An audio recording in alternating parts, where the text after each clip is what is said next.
nacidos para defender la verdad, con periodismo de rigor, precisión y veracidad. Un canal digital de análisis y crítica, con investigación de alta rigurosidad y una narrativa audiovisual moderna para llevarlos más allá de la noticia y acercarlos a la realidad.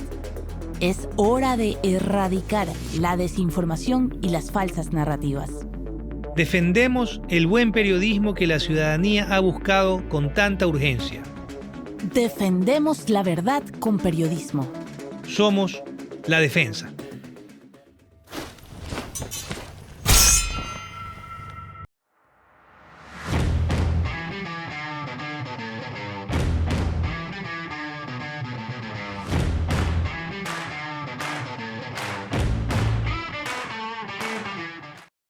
Lunes 29 de enero de 2024, un programa especial, un programa que ustedes necesitan mirar para poder entender más esto que está pasando en Ecuador.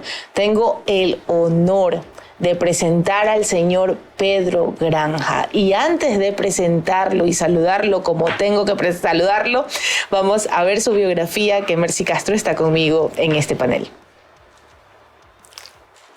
Pedro Granja, criminólogo, máster en prevención del crimen organizado por la Universidad de Turín, Universidad Federico II de Nápoli, máster en criminología por la Universidad de Padova y la Universidad de Bolonia, doctorado PhD en Derecho Penal por la Universidad de Buenos Aires, trabaja en la Lega Europea Antimafia.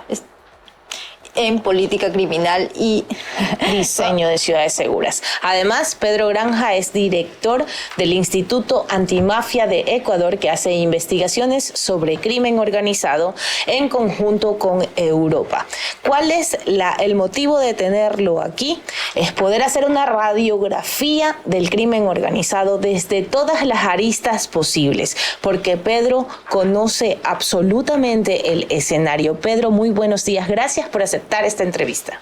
Blanquita, queridos amigos, gracias a ustedes. Tenía muchísimas ganas de conversar de forma seria, de forma técnica, sobre un fenómeno que nos está azotando, al menos desde el año 2012, y que ahora ha alcanzado su cúspide más alta gracias al desmantelamiento del Estado ecuatoriano. Por lo general siempre miran a Pedro haciendo comentarios sobre análisis políticos porque tiene todas las credenciales para hacerlo.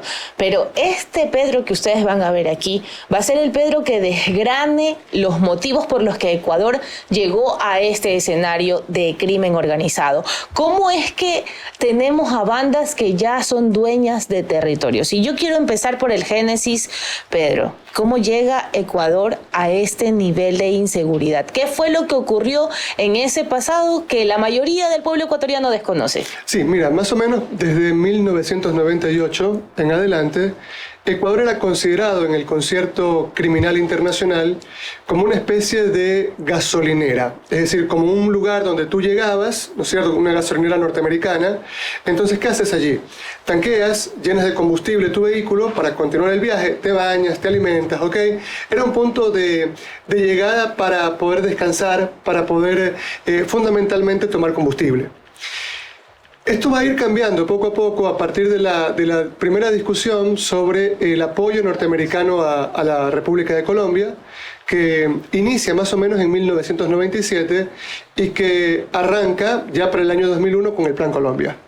Entonces, claro, allí Ecuador empieza ya a transformarse, a mutar como un terreno de descanso de las mafias, de las bandas, de los GDO, de los carteles colombianos de la droga, y se empieza a transformar en un terreno distinto, en un terreno fértil para el transporte, para el traslado de grandes toneladas de cocaína, especialmente hacia Estados Unidos. Esto más o menos hasta el año 2014, cuando ya descubrimos nuevas rutas hacia Europa, fundamentalmente hacia el puerto de Gioia Tauro, en Calabria, en Italia.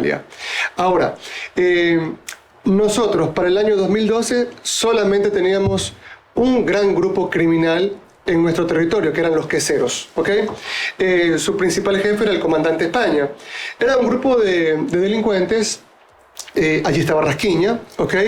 Era un grupo de delincuentes que se dedicaba a darle protección a fundamentalmente algunas células andrinas de la 'ndrangheta calabresa, de la 'ndrangheta italiana, que ya tenía presencia en Ecuador, fundamentalmente en Manta. Para el año 2003 tenemos el primer gran descubrimiento de la presencia de la camorra napolitana en Guayaquil con algunas pizzerías y fundamentalmente la presencia de la cosca alampi. Una cosca es como una especie de clica, una especie de pandilla, de división de célula más pequeña de la camorra, ¿ok?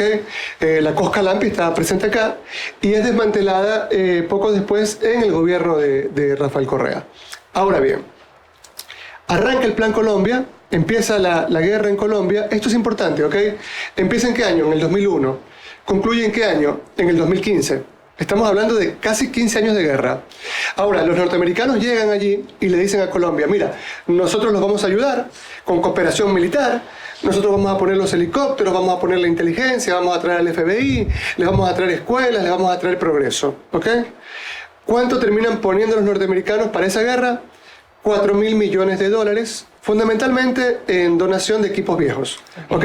Helicópteros, todos ya usados, ya con más de 20 años de servicio, que habían fundamentalmente utilizado en la guerra del Vietnam y todo esto, ¿ok? ¿Cuánto le costó a Colombia? $131.000 millones. ¿Acabó esto con el fenómeno del narcotráfico? No, no acabó. Sí, ok. Matan a Pablo Escobar, terminan al cartel de Medellín, terminan al cartel de Cali, terminan al cartel del Golfo, pero estos grupos se transforman en 304 PACRIN, en 304 pequeñas bandas criminales que empiezan a movilizarse. ¿Hacia dónde? Hacia el Ecuador, fundamentalmente a San Lorenzo, en Esmeraldas. Se empiezan a desplazar, a dispersar, se llama en el efecto cucaracha, el efecto escarafayo. Empiezan a huir, ¿no? ¿Okay? Porque por un lado le daban los colombianos y los norteamericanos y por otro lado el ejército ecuatoriano los paraba para hacer el efecto yunque. Entonces empiezan a huir y se meten por nuestra frontera esencialmente a San Lorenzo y ahí se transforman en las Águilas, ¿ok? Que es un primer grupo paramilitar, ya.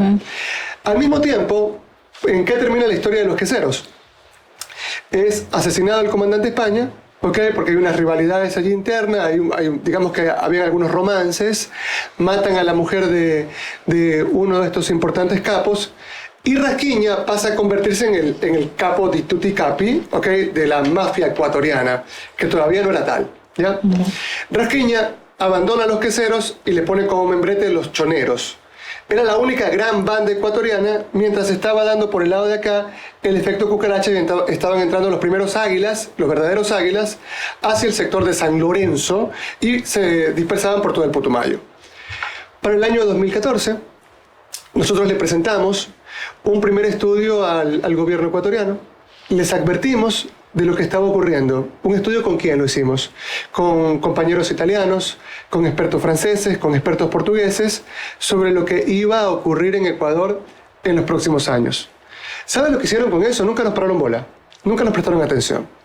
En el 2016 le presentamos el famoso estudio sobre el efecto escarafayo al gobierno de Lenín Moreno y le dijimos todo lo que iba a pasar. Se van a triplicar el número de muertos, las mafias van a apoderarse de grandes sectores en Guayaquil, en Manta, en Esmeraldas, lo que se llama gobernanza criminal, van a agarrar a muchachos pobres sin empleo, sin acceso a la universidad como su base social. Un spoiler. Exacto. ¿Saben lo que hizo el gobierno de Lenín Moreno con todos estos famosos expertos en crimen organizado? Porque en Ecuador nosotros tenemos la tendencia, ¿no? La moda.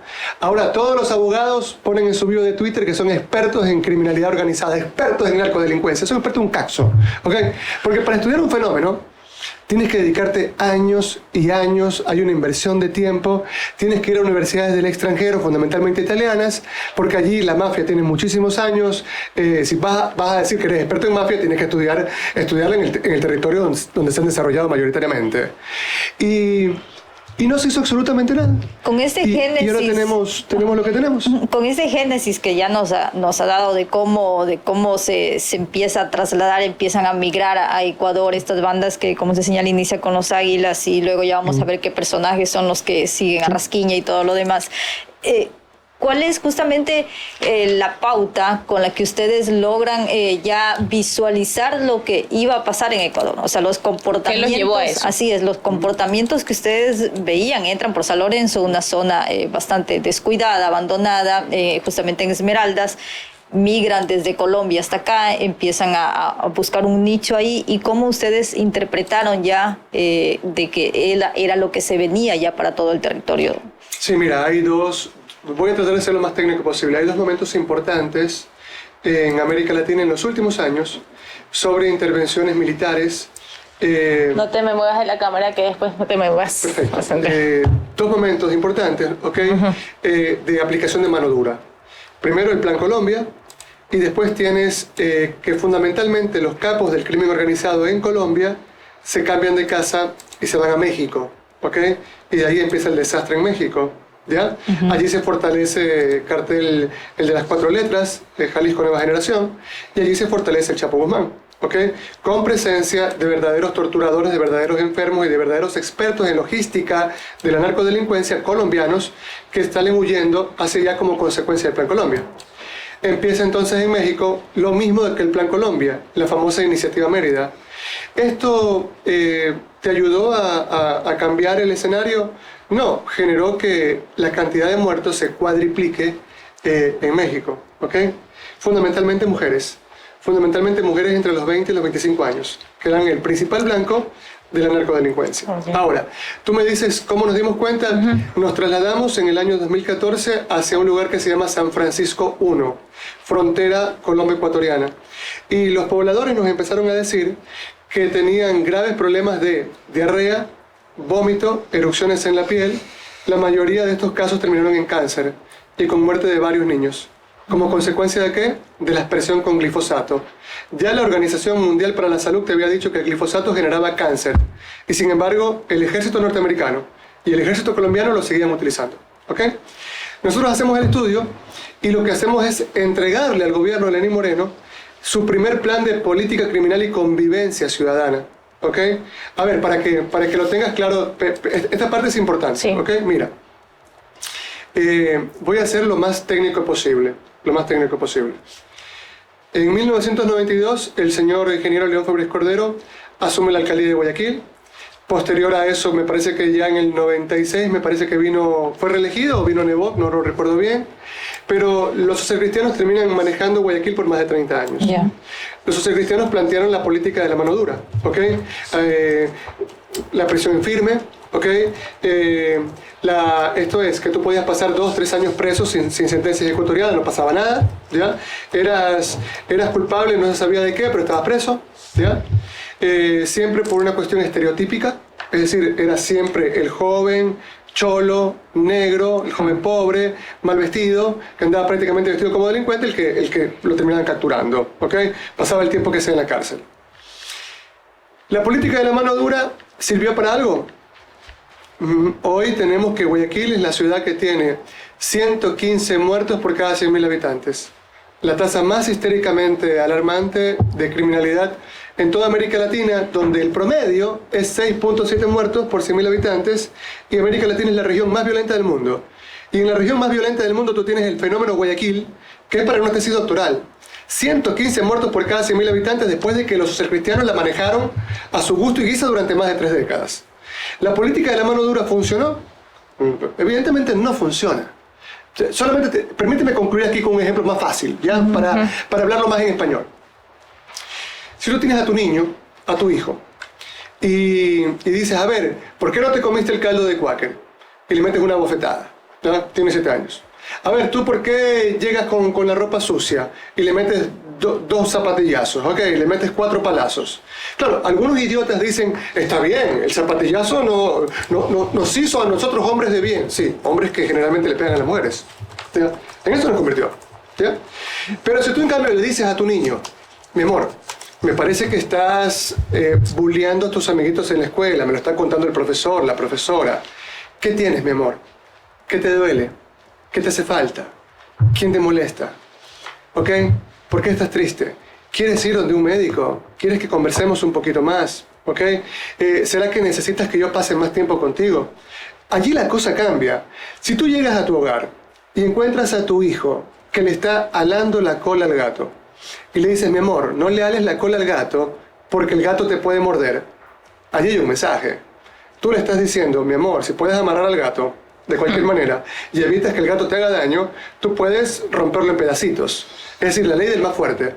Pero si tú le dices, mi amor, no le hagas daño al gatito porque al gatito le duele, tú lo haces responsable a tu hijo del dolor que sus actos le pueden provocar a otro ser vivo. ¿Te das cuenta cómo cambia la cosa? Mira. O sea, no ir a lo físico, sino a lo emocional, porque estamos haciendo una terapia ahí que precisamente permite que esa persona no caiga directamente, no sea presa fácil de estas agrupaciones, ¿no? Sí, que claro. Entran con conquista, justamente de vas a tener una mejor vida, si nuestra experiencia, mira, yo me gano la vida diseñando planes de política criminal y convivencia ciudadana. Yo estoy metido en esto desde el año 2012. ¿Ya? Es decir, a esto me dedico. Si tú revisas mi hoja de vida, puedes revisarlo en el SATYE, yo nunca en mi vida he defendido narcotraficantes. Yo nunca en mi vida he defendido terroristas, ni personas acusadas de peculado, ni de haberle robado al Estado. ¿Okay? Yo defiendo fundamentalmente obreros, una mujer embarazada que es expectorada en su trabajo porque está embarazada. ¿Ya? Yo defiendo generalmente médicos, enfermeros, gente débil. ¿Okay? Entonces, pero eso no me alcanza para ganarme la vida ni para ayudar a mis viejos. ¿Okay? Entonces fundamentalmente me dedico, gracias a subvenciones europeas, a hacer investigación en campo, con data, respecto de fenómenos criminales. Entonces yo te investigo la Sacra Corona Unita de la Puglia, te investigo la Camorra, te investigo la 'Ndrangheta, te investigo Mocromafia desde hace un montón de años. ¿Ya? Y lo que te estoy diciendo es estrictamente con data. Atención, no podemos prostituir un debate nacional que es muy importante. Yo quiero que al presidente Noboa le vaya bien, porque si le va bien, nos va bien a todos. ¿Ok? Todos queremos poder salir a la calle con la tranquilidad, qué sé yo, nos citamos para tomar un café, ¿ya? Y poder conversar tranquilamente sin el temor, el miedo de que nos secuestren después en un taxi, de que nos pongan un matachancho en la cabeza, de que nos corten los dedos. O sea, nadie está hablando aquí de defender ninguna violencia, por el contrario, estamos diciendo que solamente sofocar la pobreza a punta de balazos o matando a los pobres es una receta históricamente equivocada. Es lo único que estoy diciendo. Importante, Pedro, para que la gente pueda entender de qué va esto, es una radiografía del crimen organizado, cómo se acentuó en Ecuador. Hemos empezado en la primera jornada a revisar este génesis.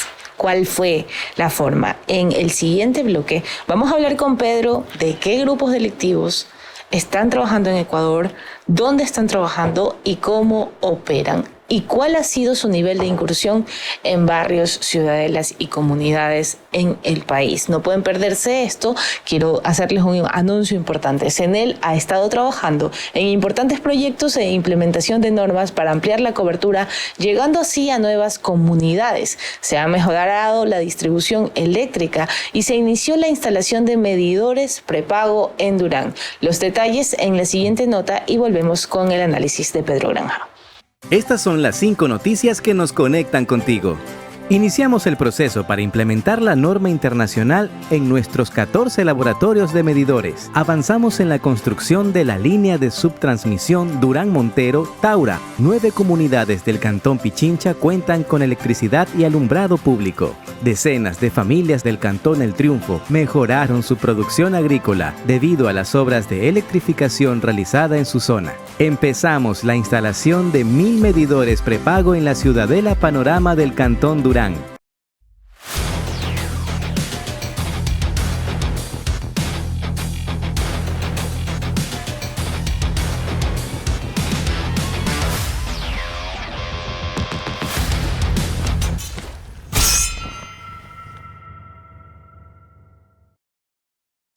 Una radiografía del crimen organizado con Pedro Granja. Para mí es un honor, en serio, tenerlo en esta entrevista. Pedro, hablamos de los grupos delictivos. Empezaste haciendo un génesis. Así empieza el primer capítulo del crimen organizado en Ecuador. ¿Cómo está hoy el crimen organizado? ¿Cuántas bandas tenemos detectadas? ¿Dónde operan? ¿Cómo operan? ¿Y cuál es su nexo con la mafia europea? Sí, primero hay que entender ¿qué es crimen organizado? ¿Okay? El crimen organizado es estrictamente una empresa criminal que actúa como cualquier otra empresa que hace cuestiones lícitas, es decir, una fábrica que fabrica, que hace galletas, o hace pintura, ¿ok? O una tiendita del barrio. ¿Cuál es el objetivo de una empresa criminal? Transferir, ¿ok?, bienes o servicios, por supuesto ilícitos en este caso, de un lugar a otro, de un país a otro. ¿Por qué la cocaína genera tantas ganancias? Bueno, muy sencillo, ¿no? Un aparato, 1 kilo de cocaína, que generalmente lo traemos desde el Putumayo en un 50%, desde el Alto Guayaga, por el lado peruano, en un 30%, y otro 20% lo producimos nosotros mismos. Esto es muy importante. A partir del año 2014 ya existen cultivos de cocaína, incluso modificados genéticamente en Ecuador, lo cual te permite que el arbusto crezca 3 veces más rápido de lo que crecía en los 80 y los 90. También tenemos laboratorios para procesar la cocaína, que no es tan difícil, no es que estamos haciendo Viagra, ya, o sea, es bastante sencillo. Entonces, ¿cuánto cuesta el aparato? ¿Cuánto cuesta 1 kilo?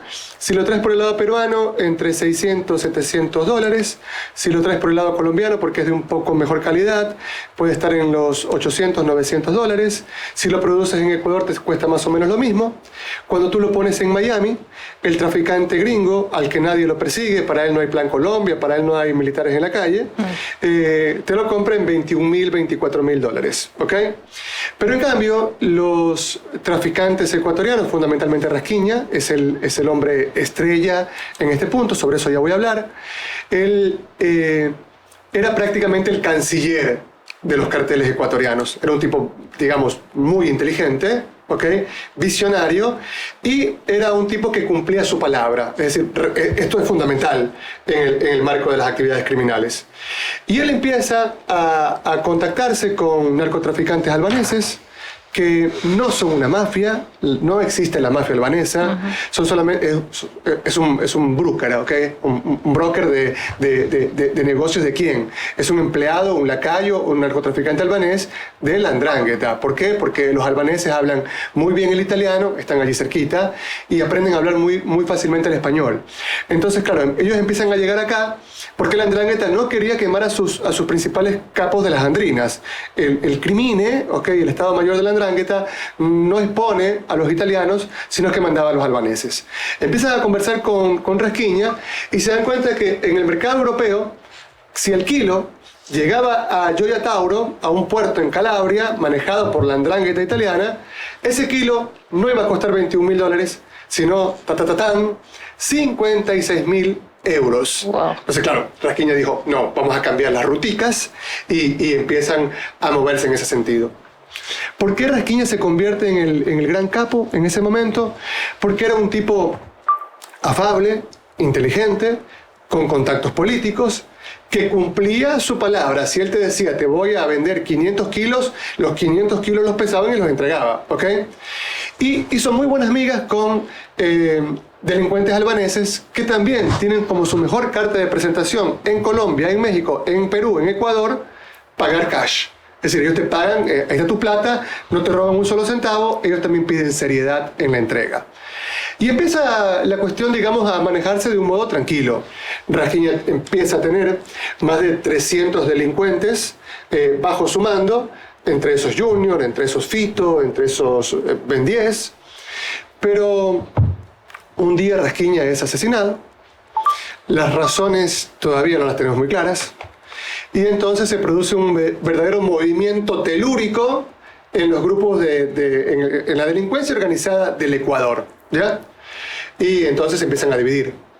Y esta primera macro gang, esta primera macro cartel, que fueron los choneros, se dividen en tiguerones, en chone killers, en lobos, burreros, ¿ok? El cuartel de las feas, hay lagartos, hay un montón de subgrupos que nacen de este grupo madre, que eran los choneros, y que se mantenía como una piedra totalmente, absolutamente cerrada, bajo el mandato del zar Rasquiña. Con la muerte de Rasquiña, todos empiezan a tener miedo de todos. Dicen, a ver, ¿quién lo mató? ¿Por qué lo mató? ¿Será que el próximo soy yo? Estamos hablando de delincuentes que ya tenían sus propias rutas y que ya estaban manejando al menos 80 o 40 hombres cada uno. Y entonces, claro, empiezan a dividirse. Y el segundo momento, ¿cuál es? Comprar armamento.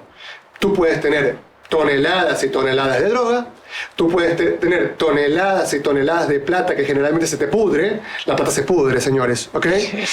La meten en caletas. Más o menos ganaban entre 20 y 22 millones de dólares a la semana. Y entonces habría que comprar armas. ¿A quién se las empezaron a comprar? ¿Ya? A un narcotraficante. Algunos le dicen Uriel, otros le dicen Daviel, de apellido Flores, que le dicen el jardinero. Y era el segundo al mando del cartel Jalisco Nueva Generación, después de El Mencho, ¿ok? De Nemesio Oseguera. Y entonces Flores, ¿de dónde empieza a traer las armas? A ver, le explico rapidito, ¿ya? Porque extiéndete todo lo que quieras, porque yo sé que esto lo va a ver el mundo entero. Ya, mire, a veces algunas personas se las quieren picar de vírgenes en un burdel, ¿ya? Cuando acá casi todo el mundo está ensuciado de un pedacito de chocolate, ¿ya?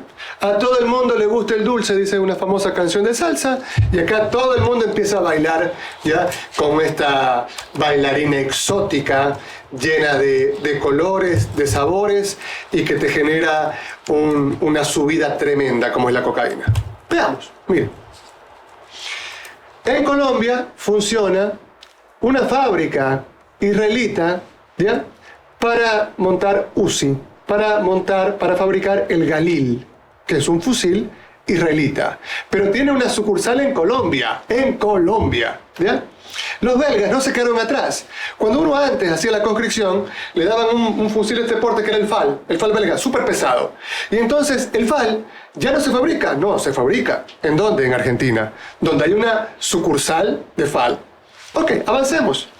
Hay un arma rusa que es tremenda, que tiene 700 metros de alcance. Es la cuerno de chivo, se la conoce así en México, pero que en términos técnicos se llama la AK-47. 700 metros de alcance. ¿Hay sucursales en Sudamérica? Sí, en Venezuela. ¿Ok? Entonces, claro, en una región tan violenta, tan pobre, con tantas inequidades sociales, ¿cómo es que hay gobiernos que permitieron que se monten estas sucursales? ¿Y cómo los gobiernos de Rusia, de Israel y de Bélgica permitieron que esas sucursales se monten aquí? Pero empezaron a moverse las armas, pero necesitábamos más. ¿Sabe cuántas armas ingresaron al Ecuador desde el año 2016 al 2022? ¿Ok? ¿Cuántas armas fueron incautadas? 2.200. Fusiles de largo alcance. M4, M16, AK-47, M80, AR-15. ¿Sabe cuántos realmente ingresaron? Más de 128.000 fusiles. ¿De por dónde venían? Se lo explico rapidito. Este narcotraficante mexicano las compraba ¿en dónde? En Estados Unidos, donde la venta de armas es libre.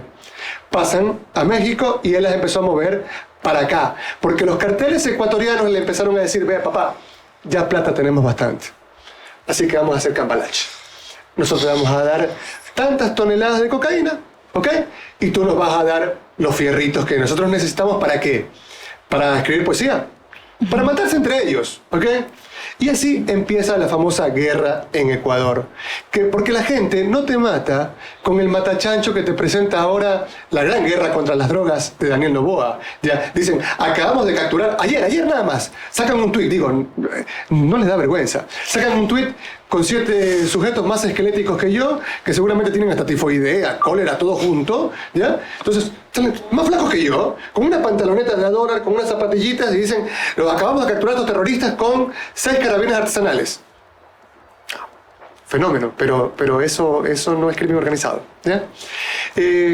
Entonces, traen estas armas y empieza la gran masacre aquí en Ecuador. La gente se mata en Ecuador, ¿ok? Con droga que traemos desde Perú, con droga que traemos desde Colombia y con fusiles israelitas, rusos y fundamentalmente norteamericanos. ¿Qué se ha hecho para enfrentar el tráfico de armas en Ecuador en los últimos años? ¿Cuántos presos por tráfico de armas hay en Ecuador? Desde el 2015 al 2022, 1. Del 2022 hasta la fecha, ninguno. ¿Cuántos presos hay? Revise, revise y le ruego, Blanquita, compañera, dígame mentiroso si usted descubre que le estoy mintiendo. Del 2015 al 2020 existieron en cada año 3 personas condenadas por año por lavado de activos, 3. Del 2020, año en el que gobierna Lasso, al 2022, 1 por año. 1 por año. ¿Sabe cuántas condenas por lavado de activos tenemos en Perú y en Colombia? 25 y 37 por año. Es decir, yo no creo que el negocio sea muy diferente en Ecuador que en Colombia y que en el Perú. Como dicen tus amigos correístas, dato mata relato. Bien, no nos vayamos por las nubes. Quiero saber, Pedro, ya has mencionado algunas de las bandas. ¿De qué manera han incursionado en las comunidades? ¿Cómo está afectando la presencia en territorio de estas bandas delictivas? Mira, nosotros tenemos actualmente primero de los queseros, pasamos a choneros, después se dividen en tiguerones, lobos, burreros, chone killers y algunos más. Para los años 80, perdónenme 5 segundos, aquí esto es importante, para los años 80 nosotros teníamos ya a los Temeto Mituco, a los LB15, a los Pitufos, a los Contras, a los Rebeldes. Okay, es que pandillas juveniles, violencia en Guayaquil, ha existido siempre y es la expresión de una sociedad asimétrica. Luego vino Mahuat, provocó el feriado bancario, ahora le quieren hacer una estatua y provocó que un montón de familias se arruinen. Niños agarrados de la malla en el aeropuerto de Guayaquil viendo cómo mamá, papá se iban para afuera y no los volvieron a ver después de 15 años. ¿Ok? Sí, claro, cuando uno queda bajo el control del abuelito, no es lo mismo que con papá y mamá. ¿Ya? El abuelito está viejo. ¿Ya? Es mucho más permisivo. Uno no encontraba familia. La única familia que encontrabas era en la esquina, ¿ok? Donde empezabas a hablar el mismo lenguaje, donde alguien al menos te quedaba viendo 5 minutos y te aplaudía porque bailabas rap. ¿Ya? Por eso sale la violencia, porque la violencia no viene del cielo, ¿ya? No es que la violencia es algo que Dios creó y es mágico, ¿ya? Ahora, cuando tenemos esta primera gran división de los choneros en 4 o 5 bandas, posteriormente, a partir del efecto cucaracha en el 2016, cuando Lenín Moreno acaba todas las instituciones de inteligencia criminal, cuando Lenín Moreno le quita presupuesto al sistema carcelario, cuando Lenín Moreno elimina el Ministerio de Justicia, ¿qué es lo que pasa allí? Estas 6 bandas se transforman en lo que actualmente tenemos, 318 bandas en todo el Ecuador. No me vengan con el cuento de que son 4 o 5. ¿Ya? Es decir, solamente en el Guasmo hay 17. Solamente en el Guasmo de Guayaquil hay 17 gangs, clicas, pandillas, grupos de delincuencia organizada. ¿Ya? Si usted me dice que hoy capturando a Juanito, que hoy capturando a Marcela, que tienen 17, 18 años y los encontraron con un matachancho y vendiendo 2 dosis de cácola, de fentanilo, de de marihuana en la esquina, con eso estamos acabando las estructuras del crimen organizado. Yo le puedo decir que Juanito y Marcela son fungibles. Es decir, hoy los capturaron, mañana aparece Pedrito y María. Punto y basta, porque pobres hay bastante. Nosotros somos una fábrica de construcción de asimetrías, de desigualdades, de mentiras, ¿ok? Y esto pasa fundamentalmente porque nosotros tenemos un problema estructural. Estructural. Si hay una persona, verá, esto lo digo con muchísimo dolor, ¿ya? Yo he perdido familiares por cáncer, cuando uno tiene una persona con una enfermedad catastrófica, ¿ya? Tu vida cambia. Tu concepción del dolor cambia, ¿ya? Pero yo recuerdo cuando estaba perdiendo a mi abuelo, ¿ya? Que le metíamos tramal para el dolor en ese momento, no lo soportaba, ¿ya? Pero por enorme amor que nos tenía nosotros trataba de callar, a veces le salían las lágrimas solito. Pero decir que a una persona en ese estado se va a curar dándole una aspirina, es burlarse del cielo y de la tierra. Entonces, cuando usted tiene un problema estructural, tiene que soldar bien las bases, ¿ok? Pero el gran problema que yo estoy viendo ahora con el gobierno actual, por si acaso no estoy defendiendo a terroristas, no es llévatelos a tu casa, deje de ser idiota, inaugure las neuronas. La cabeza no solamente es para tener piojos, uno se pone a leer, se pone a estudiar antes de hablar lo que no sabe. Entonces, si usted va a trabajar con el mismo, va a derrumbar el edificio, pero lo va a construir con el mismo plano que lo hicieron los arquitectos anteriores, el edificio se le va a venir abajo de nuevo. Las bases son las que están blandas. Sí, pero no respondiste a mi pregunta. Claro, ¿cuál? ¿Cómo incursiona en territorio? ¿Qué están haciendo? ¿Qué está pasando hoy en los barrios de nuestro país? Mira, vamos a poner un ejemplo ficticio, ¿no? Vamos a hablar del barrio Michigan, para que no se pongan bravos los panas, porque yo hago investigación en barrios pobres, ¿no? Después se enojan conmigo. Ya. En el barrio Michigan llegaron, por ejemplo, las grandes bandas de crimen organizado, Lagartos, Chones Las Killers, ardillas, pongamos, para no decir a ninguna de las estos bandas. carteles llegaron y entonces empezaron a reclutar muchachos. Y un muchacho que no tenía ni para comprarse un jabón, empieza a recibir $20 diarios, ¿ya? Entonces empieza a ser un empleado, un soldado, un pichoto de estas bandas. Luego le dicen, ok, hay un capo allí, y le dice, ¿no será que tienes otro amiguito? Bueno, sí, pero es menor de edad, tiene 14, no importa, tráelo. Cuando usted se mete, por ejemplo, a ciertos barrios de Guayaquil, se va a dar cuenta que está operando algo que se llama gobernanza criminal. ¿Qué significa esto? Hay un capo, ¿ya?, en el barrio más pobre, y cuando hay elecciones presidenciales, el capo le dice a todo el mundo, más tarde, antes de las 4 de la tarde, me trae la foto del candidato que yo quiero, por el que tiene que votar. ¿Ok? Al que no me trae la foto con la raya, ya se va a meter en un problema conmigo. Al que me trae y cumple con mi mandato, yo le voy a dar $20. Y así hacen gobernanza criminal, ¿ok? Gobernanza política. Y esto pasa en Colombia, y esto pasa en el Perú, y esto pasa en Bolivia. Por lo tanto, nuestra democracia es una fachada, ¿ya? Ahora, claro, le entregan un fusil al muchacho, a un niño que nunca tuvo un libro de Coquito Lee, al cual nunca le damos desayuno escolar, al cual nunca le damos una razón para vivir en sociedad, le damos un fusil, ¿ya? Y le decimos que los que están más arribita en el mismo barrio pobre, ¿ya?, son los X, y nosotros somos los Y.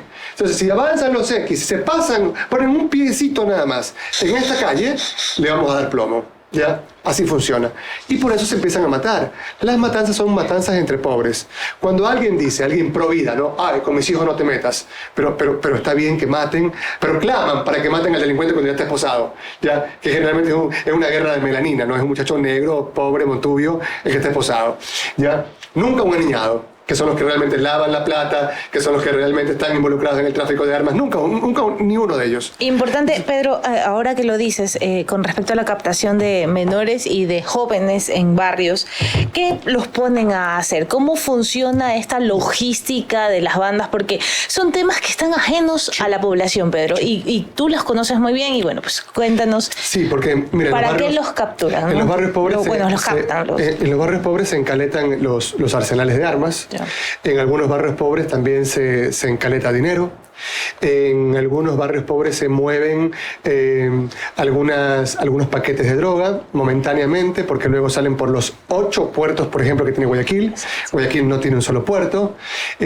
Guayaquil es conocido en el lenguaje, en la jerga narcocriminal global, como el paralelo cero. Digamos que geográficamente los puertos te permiten que barcos de gran eslora puedan tranquilamente zarpar y tranquilamente llegar, acodarse sin ningún problema, y pueden movilizar 7 veces más toneladas de droga que desde Barranquilla. Ahora, ¿qué los ponen a hacer? Bueno, primero les enseñan a ser gatilleros, ¿ok? Les enseñan a ser sicarios para luego imponer la ley de la selva. Ya te explico algo que es importante.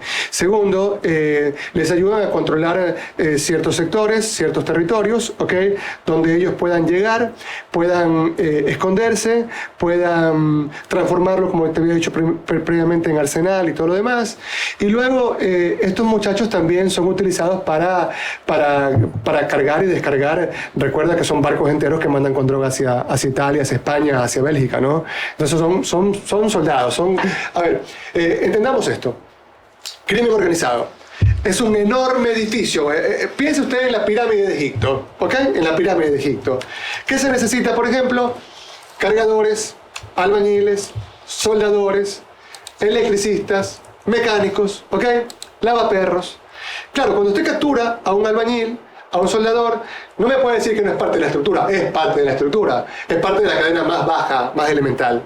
Pero no se captura al arquitecto, al ingeniero y fundamentalmente al jeque, al que mete la plata, al que está en la cúspide. A ese no se lo captura. Entonces, cuando tú capturas a los que son fungibles, mañana los reemplazo con otros, porque es muy fácil conseguir a ese obrero, ¿ya? La gobernanza criminal en estos barrios se da de la siguiente manera. Con esto concluye esta parte, que es la pregunta de Blanquita. Supongamos que Donald me debe $300.000. Sí. Supongamos que Blanquita me debe 100.000 y supongamos que Juan me debe 50.000. ¿Ya? Yo llamo a mis gatilleros, a mis muchachos, y les digo, bueno, chicos, hoy día hay un trabajo, ¿ya? Que tenemos a este tipo Juan, generalmente va a tomar café a las 5 de la tarde con alguna gente y quiero que me le dejen la cabeza. Entonces llegan los gatilleros y lo matan, ¿ya? ¿Cuál es el mensaje? Ya, estoy matando al que me debe menos, y al día siguiente, o después de 10 minutos, Donald me llama, me dice, Pedro, aquí están los 300 que te debía. ¿Ya? Blanquita me llama, Pedro, aquí están los 100.000 que te debía. ¿Ya? Es decir, se mata generalmente al que te debe menos para que el resto sea serio, para que el resto te pague inmediatamente. O para que el resto entienda, ¿ya? Que no te me puedes cruzar en ningún cargamento. Se juega, ¿ya?, con el miedo. Se juega mucho con el miedo. Por ejemplo, hay algo que acá también, hay cosas mínimas que no somos ni siquiera capaces de eso. ¿Ya? Nos queremos poner los zapatos, ¿ya? Nos ponemos primero los zapatos y después nos acordamos que tenemos que ponernos las medias. ¿Ya? Acá hay una mafia, ¿ya? Expendiendo pirotecnia de modo ilegal. Tú dices, a ver, ¿cómo es que el 7 de febrero, que casi es carnaval, y están sonando juegos artificiales al frente de mi casa, no me dejan dormir? Es porque han coronado con un cargamento, ¿ya? Pero es algo tan fácil, tan sencillo de poder ubicar esa casa y capturar a alguno, ni siquiera eso hacemos. ¿Por qué? Porque no se puede luchar contra ningún enemigo si tú previamente no lo conoces. Más o menos en el box. Tú sientas al boxeador al que vas a enfrentar, tú como entrenador sientas a tu muchacho y te pones a ver horas y horas de cómo boxea el otro, para ver por dónde me deja el hueco, cómo se para, en qué momento se cansa. Todo eso es parte de la investigación que estoy haciendo antes de enfrentar a mi rival. Igual lo hacen los equipos de fútbol. En materia de investigación criminal, no podemos combatir aquello que no sabemos cómo se va a desarrollar, cómo se va a desenvolver. Y cuando usted desbarató las agencias de investigación criminal en Ecuador, y en el caso del presidente Noboa, con el mayor respeto se lo digo, nombró al jefe del CIES, de la investigación criminal contra el crimen organizado en Ecuador, 41 días después de haber sido posesionado. Entonces, ahora entiendo que el famoso plan Fénix no existe, que más bien ya los norteamericanos acaban de confesar que el plan se lo están diseñando ellos, y generalmente cuando los norteamericanos llegan a un país, lo terminan convirtiendo no en Disney, sino en un cementerio o en un hospital. Entonces, yo no creo que mayormente vaya a cambiar el panorama en Ecuador. Veo a un presidente desesperado por ser reelecto. Seguramente lo va a lograr, porque no tiene mayores rivales, porque los gallos buenos que hay para enfrentarlo no tienen partido, no tienen plata. Entonces, claro, los otros que están allí son rivales flacos, son rivales fáciles de vencer, y seguramente con el cuento de que él está luchando contra la pobreza, capturando pobres, con eso va a llegar, porque el fascismo en Ecuador es muy fuerte, ¿no? Pues importante, antes de irnos, Mercy, vamos a ir a una pequeña pausa. Volvemos con la radiografía de la criminología en Ecuador y, por supuesto, ¿qué hace falta? ¿Qué hizo falta? ¿Qué no hicieron en torno a lo social? Lo hablará Pedro Granja con Mercy Castro después de esta pausa. Somos un medio digital para el periodismo en profundidad y para el análisis, siempre con rigor, contexto, precisión y contraste. Es hora de erradicar la desinformación y las falsas narrativas.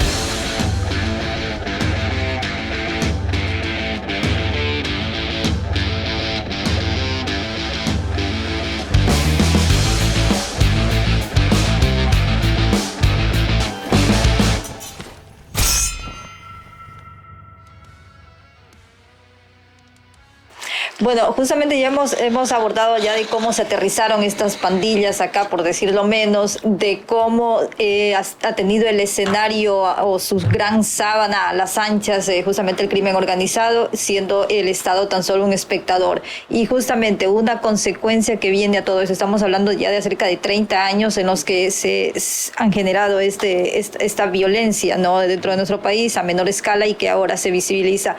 Y la gran deuda social es la que ha sido el principal nicho para todas estas agrupaciones. ¿Qué ha pasado con los gobiernos? ¿Qué ha pasado? Y no solamente el gobierno central, sino también los gobiernos seccionales en territorio que ha permitido dejar a toda esta población huérfana. Sí, yo trato de ser lo más serio posible cuando se habla de análisis científicos. Mucha gente decía que solamente era culpa de Guillermo Lasso, que solamente era culpa del gobierno de Lenín Moreno, lo que nos está ocurriendo, que es una tragedia. Claro que tiene responsabilidad el Estado central, por supuesto, es una responsabilidad de un 70%, pero me parece que lo que usted nos acaba de decir es algo clave. Cuando usted tiene prefecturas que están gastando dinero, qué sé yo, para comprar tinte para el pelo, cuando usted tiene alcaldías que están gastando dinero para pintar postes, para aromaterapia, para soberanas tonterías, en lugar que cuando los gobiernos locales son los gobiernos más próximos a la gente, en lugar de invertirlos en talleres artesanales, en iluminación nocturna, en darle a la gente salidas profesionales más cortas, por ejemplo, jóvenes que no quieren hacer la universidad o no pueden hacer la universidad, al menos que tengan la posibilidad de una carrera técnica, al menos que puedan aprender otra lengua, ¿okay? Para en el caso de aventurarse a irse al extranjero, tener mayores posibilidades de encontrar un trabajo. Yo creo que, claro, hay una gran responsabilidad de los gobiernos locales, de los gobiernos seccionales, que siguen equivocados ahora. Por ejemplo, creen que hacer política criminal es abrir escuelas de fútbol y solamente eso. Es decir, la labor de la prefectura del Guayas ahora es, más o menos se confunde con la de Fede Guayas, ¿no? Es decir, no están claros en nada, ¿ya? La experiencia nuestra es que nosotros hemos hecho planes de política criminal y ciudad segura, al menos en 11 puntos, en diversas ciudades europeas, y hemos logrado reducir la tasa de criminalidad en general, violencia contra la mujer, violencia contra los niños, bullying escolar, en general, no solamente homicidios, siempre en un 47%. ¿Qué abarca ese modelo? Mira, claro, tú antes de hacer un plan de política criminal, primero debes estudiar algunos años y primero agarras data. Y uno de los grandes problemas que nosotros tenemos con la data es el siguiente. A veces en el parte policial, que se lo terminan enviando, por supuesto, al fiscal, que llega a manos del juez y que llega a las estadísticas oficiales en Ecuador, te dicen, hubieron 4 heridos, ¿ya? Pero después la policía no sube la cifra real, porque los 4 heridos a los 7 días terminaron muriéndose como consecuencia de los balazos, de las graves heridas, ¿ya? Es decir, no tenemos una tasa de criminalidad, el número de homicidios seria, ¿ok? O sea, yo no me creo eso de que tenemos a nivel nacional 44 muertos por cada 100.000 habitantes. Las proyecciones que nosotros hemos hecho, los estudios que nosotros hemos hecho, cruzando datos ¿con quién? Con hospitales, con las funerarias y todo lo demás, es que la tasa de criminalidad en el Ecuador sobrepasa el 66 puntos por cada 100.000 habitantes. Y aquí tengo una cosita nomás que añadir como data. Hicimos un recorrido para BBC News y para la televisión alemana con criminalística. Las 2 noches que los acompañé a recoger muertos, el reporte en los grupos de prensa era 2 más o menos. Se recogieron 12. O sea, lo que conocemos los periodistas no es ni, como lo dices Pedro, ni el 10% de lo que ocurre a diario, o lo que ocurría al menos las últimas semanas, porque ha dicho el gobierno que ha mermado la tasa de criminalidad los últimos días. No tenemos que actualizar. Claro, lo que pasa es que, mira, hay una tendencia a creer que el ser humano es bueno por naturaleza, que el ser humano se divide entre personas decentes y personas anormales, ¿ya? Aquí hay algo importante que, perdóname, yo a veces me voy por otros lados porque el tema es muy amplio, habría que explicarlo. Yo doy clases de esto, pero en 9 meses. Claro. Entonces, estoy tratando de hacerlo pastilla. Pero mira, en cada uno de nosotros habita una pulsión de vida y una pulsión de muerte. Sí. ¿Okay? Hay un ser positivo y un ser negativo. Somos más todos Jekyll y Mr. Hyde al mismo tiempo. ¿Okay? Amamos con mucha furia, con mucha potencia, y también odiamos con la misma intensidad. ¿Ya? Cuando se habla de combate a la criminalidad, y por ejemplo el gobierno desesperado nos dice que antes teníamos supuestamente 26 muertos y ahora solamente lloramos 6 muertos, no estamos analizando que la cantidad de mujeres violentadas en sus casas se ha triplicado en los últimos 8 meses en Ecuador. Hay muchísimas mujeres que son torturadas, que son obligadas a prostituirse por sus maridos y que no denuncian por miedo, por temor. Otras que logran denunciar al agresor, el agresor va a la penitenciaría 6 meses, donde es empeñado, es violado, regresa, ¿y regresa a dónde? A la misma casa donde vivía con la víctima. ¿Ya? ¿Qué programa hace la prefectura? ¿Qué programa hacen los municipios para esto? Ninguno. Incluso las mismas esposas, hijos de todos estos criminales, ¿no? También ellos viven ahí un problema sometidos. de que cometen, claro, se conoce ya de barrios en los que ellas ya ni siquiera pueden salir, ¿no? Tan solo es el mismo esposo el que va, incluso con los niños a las escuelas. Entonces la problemática de violencia intrafamiliar está mayor y no necesariamente necesita ocupar algunos titulares.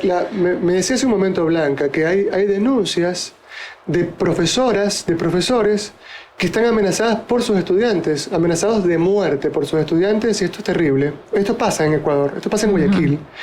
Continuemos. Se está trabajando, ha hablado en algún momento el presidente de Noboa de un programa nacional serio contra el bullying. ¿Cuántos adolescentes, cuántos niños se suicidan en Ecuador? Tenemos la tasa más alta de América Latina. ¿Cuándo está hablando el presidente de Noboa de un programa serio para combatir la desnutrición infantil? No, solamente bala contra los tiguerones y bala contra los choneros y bala contra los lobos, ¿ok? Dividiéndonos entre buenos y malos. Claro, él tuvo la posibilidad de nacer en una cuna de oro. Él tiene una familia que, entiendo, tenía una deuda en firme de $90 millones contra el SRI. Su partido político saca una publicidad en Twitter diciendo: si cometes delitos, no tienes derechos. Entonces los evasores de impuestos no tienen derechos. ¿Ya? O solamente los pobres que cometen delitos no tienen derechos. La incoherencia política. Todo esto viene siendo justamente parte de esta gran brecha de deuda social. El plan de política criminal, un plan de política criminal serio, ¿ok? Te tiene que decir primero: Lourdes, Blanquita, esto no se va a acabar mañana. Esto no se va a acabar el próximo año. No es que, ya no tenemos muertos porque están los militares en la calle. Ya. Porque lo que están haciendo es una política de disuasión. Por supuesto, si yo pongo 2, 3 policías en un parque donde se vende droga, mientras estén los policías no se va a vender droga, pero en algún momento se mueven. ¿Ya? Y apenas se muevan, vuelven los vendedores al parque. Y vuelven los compradores también. Es que el fenómeno no se acaba así. Caemos en lo mismo, estamos atacando la consecuencia y no la causa. Siempre atacamos las consecuencias y nunca atacamos las causas, porque ese es el modo de ver la política por parte de los neoliberales. ¿Ya? Mira, te dicen que estar en guerra es algo bonito. Entonces, no mandar a los niños a la escuela es algo bonito. ¿Ya? Los niños se hacen más violentos en la casa, se desesperan, ellos necesitan interactuar con otros niños, necesitan estar en el ámbito escolar, ¿ok? Interactuar. Tener un amiguito es una inversión de tiempo, y nuestros hijos no pueden ir a la escuela hace un montón de tiempo, están encerrados en la casa, ¿ya? Segundo, y claro, y después se transforman en un ser humano idiotizado, está todo el día con eso, ¿ya? Ese ser humano no es capaz no se le puede despertar el amor por el prójimo, porque no tiene contacto con el prójimo. Un zombie. Luego, ellos mismos están generando esta película barata. Entonces, tenemos un enemigo. ¿Cuál, señor presidente? Los negros, los choros, los montubios, ¿ya? Los más cojudos del crimen organizado, ¿ya? Hay que cerrar, ¿qué cosa? La imprenta. Sí, señor, pero yo ¿cómo con esta imprenta? Si no imprimo facturas hoy día, no imprimo diplomas hoy día, mañana me muero de hambre. No importa, ciérrela, no me interesa. La guerra. Cierra también la panadería, cierra el taller, cierra el bazar, cierren todos los bares y todas las discotecas, porque todos tenemos que ir a dormir temprano, punto y basta, carajo. El que sale en la noche, papá, lo desnuda. ¿Ok? Te encontramos a ti, muchacho, con un poquito de marihuana. Terrorista. Porque le ponemos la etiqueta de terrorista a todo el que nos da la gana. ¿Ya? Y nos estamos aquí burlando de algo que se llama tipo penal, que inventó Belling en 1906. Prácticamente descubrió la pólvora para el derecho penal, y que te dice claramente que el tipo penal es la descripción fenomenológica de una conducta que está violando un bien jurídico. Pero claro, pero no todo hurto es un robo y no todo robo es una violación. La violación es una violación. Tú me puedes decir a mí, no vamos a inventar el concepto de la cabra jurídica, me dice Noboa, ¿ya? O sea, la cabra jurídica es un animal bípedo que tiene alas, que de tanto en tanto se come un gusano o se come un poquito de maíz. Pero no me joda, señor presidente, es un pollo, ¿ya? La cabra es la cabra, ¿ya? Entonces, terrorista no puede ser todo aquel que usted le dé la gana de decirme que es terrorista. ¿Por qué?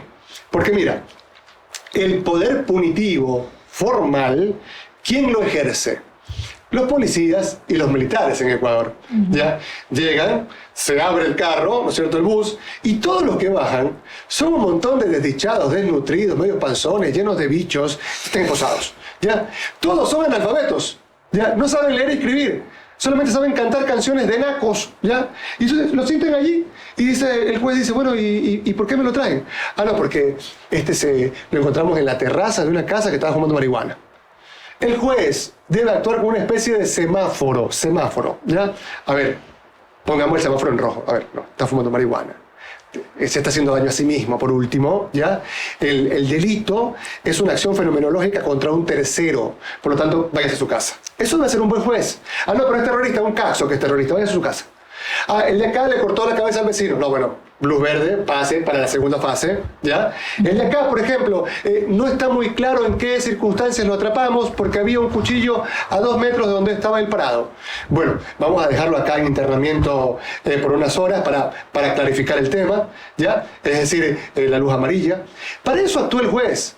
Pero nos están diciendo que cuando el juez libera a falta de pruebas, a falta de evidencias, el juez es amigo de los terroristas. ¿Ya? Hay que poner, decía Viteri, la foto de los fiscales malos en grandes vallas, ¿ya? Vallas que nunca se descubrió realmente cómo era el negociado de las vallas. ¿Ya? Y lo dejaron archivado. ¿No es cierto? Me metieron una golpiza, me dañaron el cristianos ya no van presos porque son cristianos, son ariñados, ¿no es cierto? Ya, la fiscal Yanina Villegón es amiga de ellos, nunca investigó. Así yo le decía, señora, investigue por el amor de Dios, póngame por favor en esa comisión, esa pendejada que tienen de víctima y testigo. Nunca me puso, ¿ya? Mi vida pende de un hilo. Yo por investigar el crimen organizado, ¿ya? Cuando les conviene a uno soy correísta, cuando no soy marxista, leninista, bolchevique, terrorista pone bombas. ¿Y qué mismo? Yo soy un científico. Un científico. De izquierdas. Ya, soy un científico. De frente. Que, sí, yo tengo una posición progresista.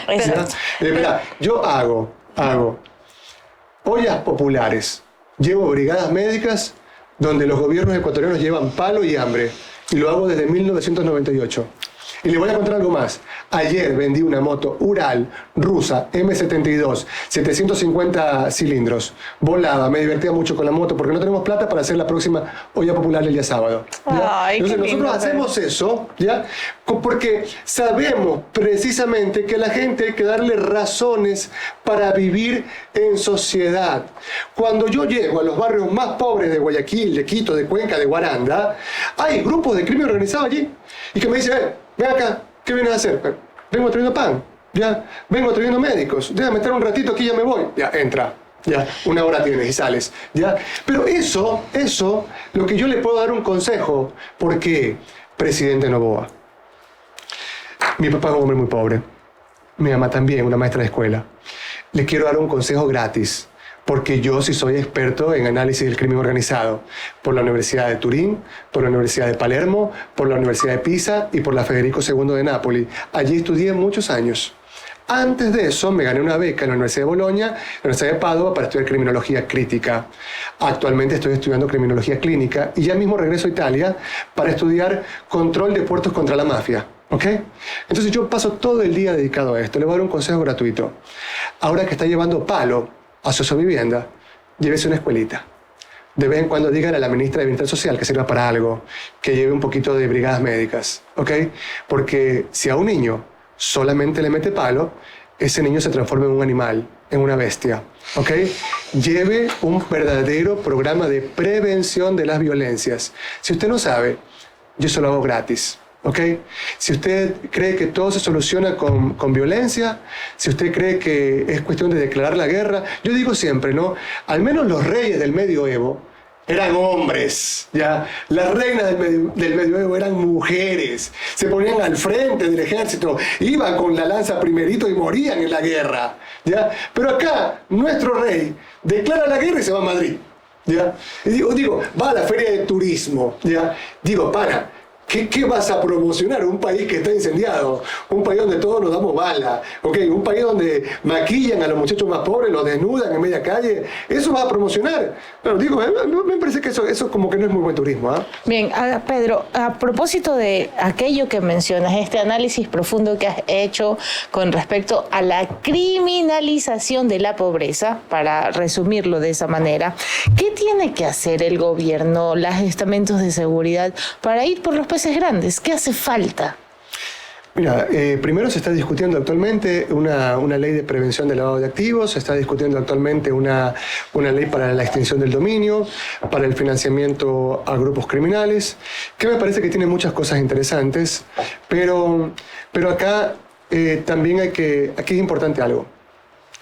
El presidente Noboa no puede solo, y acá grandes responsables de la tragedia nacional son los grupos económicos de evasores de impuestos que hay en este país. Grandes responsables de la tragedia nacional es esa polarización del país que generó Rafael Correa, que nos dividió entre quienes lo amaban a él y quienes no lo amaban, y los que estamos en el medio, en la zona gris, pasamos también a ser parte de él cuando les conviene a los unos o parte de los otros cuando les conviene a los otros.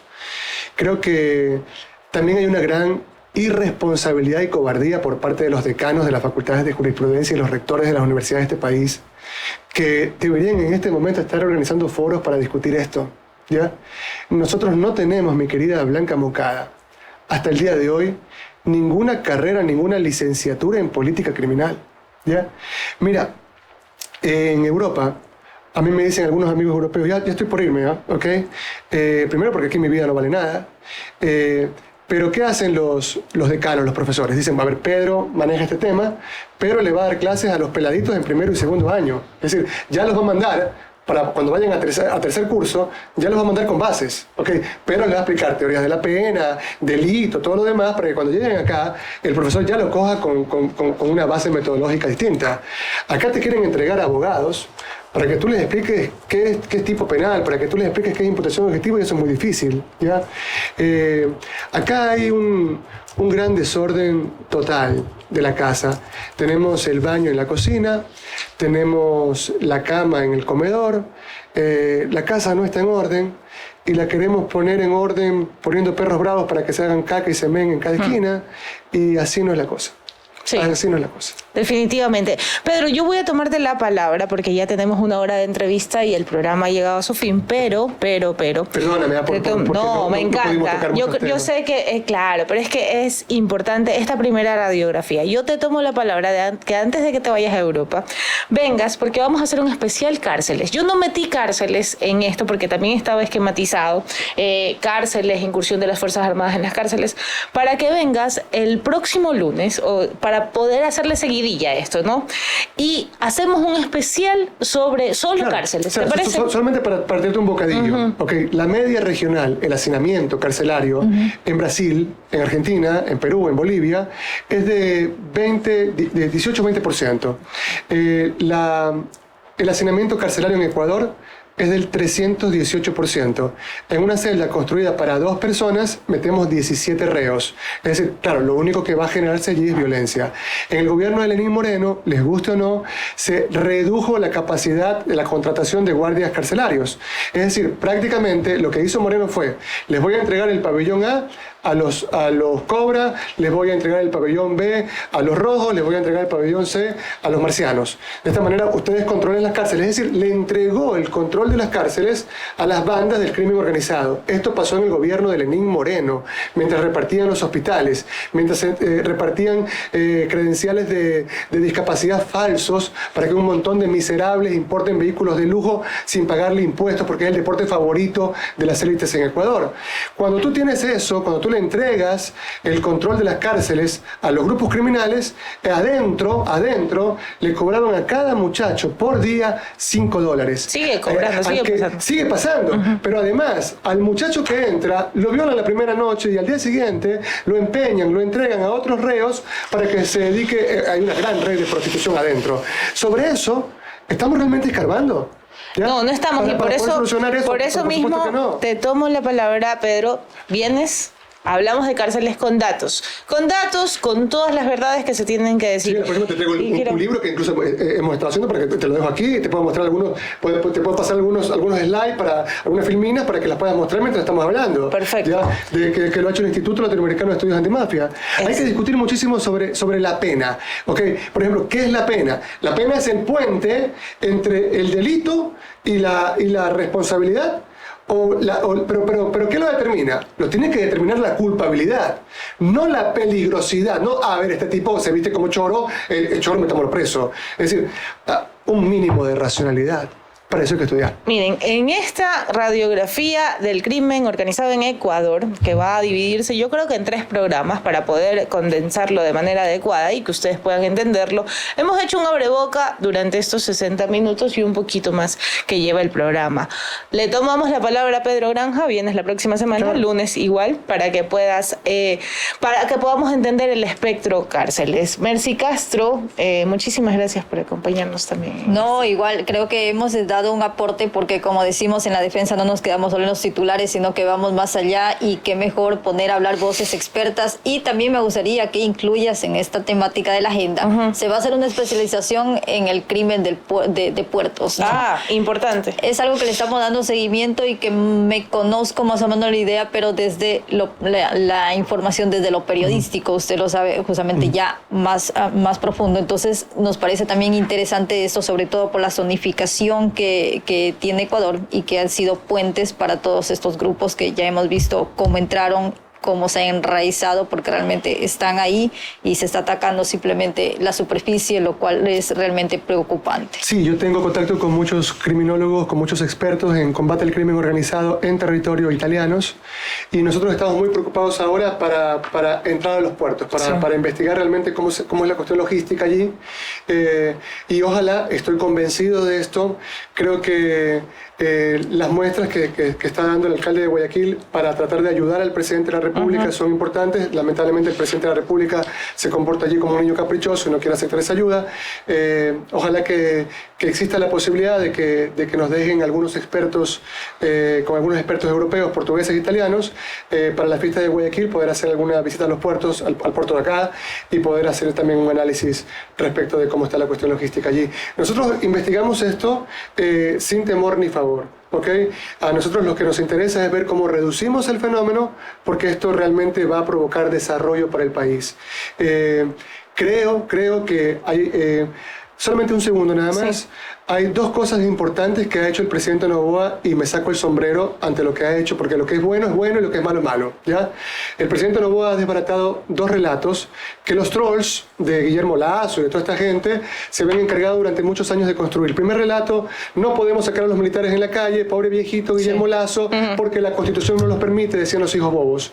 ¿Qué es lo que hizo Noboa? Llegó y tiró abajo todo este relato, firmó y están los militares en la calle. Es decir, demostró que sí se podía. ¿Por qué no sacó Guillermo Lasso? ¿Por qué Lenín Moreno no puso a los militares en la calle? Es un misterio. ¿Okay? Es un misterio. Segundo relato que tiró abajo el presidente Noboa, lo felicito. Ese famoso discurso de Jan Topic, de que él era experto en lucha contra el terrorismo, experto en política criminal.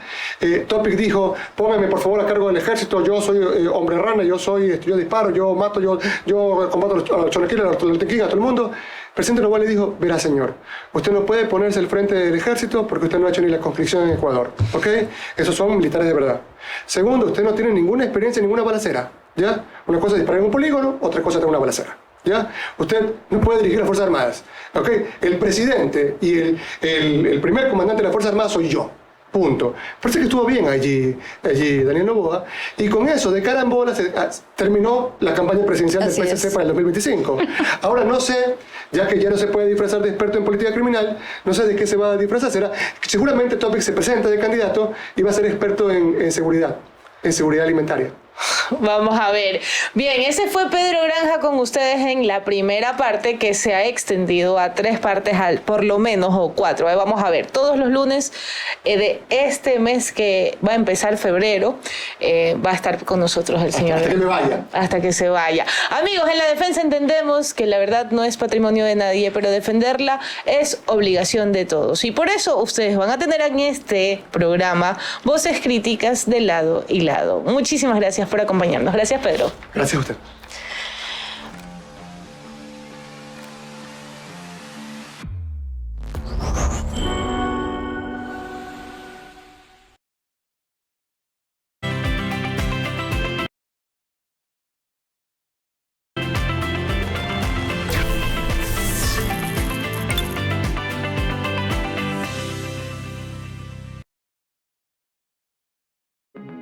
Nacidos para defender la verdad, con periodismo de rigor, precisión y veracidad. Un canal digital de análisis y crítica, con investigación de alta rigurosidad y una narrativa audiovisual moderna para llevarlos más allá de la noticia y acercarlos a la realidad. Es hora de erradicar la desinformación y las falsas narrativas. Defendemos el buen periodismo que la ciudadanía ha buscado con tanta urgencia. Defendemos la verdad con periodismo. Somos La Defensa.